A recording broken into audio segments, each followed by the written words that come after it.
আসসালামু আলাইকুম প্রিয় বন্ধুরা। একটু আগে বলছিলাম যে পাগলা মসজিদের পাশে একটা কবরস্থান আছে। এই সেই কবরস্থানটা একটু দেখাই। একবারে খোলামেলা কবরস্থান। এলাকার মানুষ, বাইরে এসেও মানুষ, যে কোনো মানুষ যদি ইন্তেকাল করেন এই এলাকায় আইসা যদি কবর দিতে চান কবর দেওয়া যায়। এখানে যে কেয়ারটেকার আছে ওনার মাধ্যমে জানতে পারলাম যে এই যে কোনো মানুষ কবর এখানে দিতে পারে, এলাকার হোক আর এলাকার বাইরের হোক।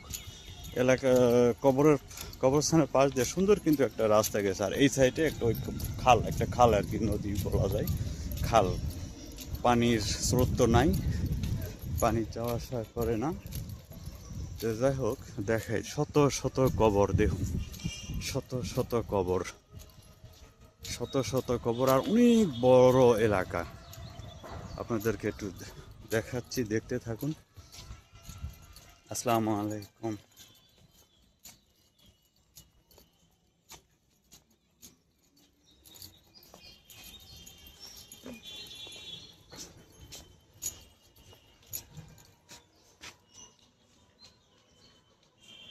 অনেক বড় এলাকা দেখা যাচ্ছে, আমার ক্যামেরা দিয়ে আসবে না এমন এত বড় জায়গা।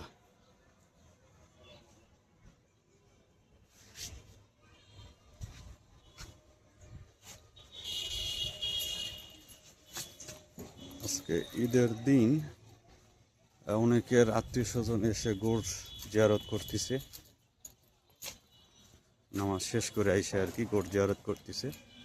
এই যে এখানে এক ভাই গোর জিয়ারত করতেছে, এই যে ওইখানে কয়েকজন, ওই যে ওইখানে কয়েকজন। যাই হোক, এটা ঈদের জামাত শেষ করে গোর জিয়ারত করতে হয় আমাদের। তো ঠিক আছে প্রিয় বন্ধুরা, ভালো লাগলে লাইক কমেন্টস করবেন। আল্লাহ হাফেজ, আসসালামু আলাইকুম।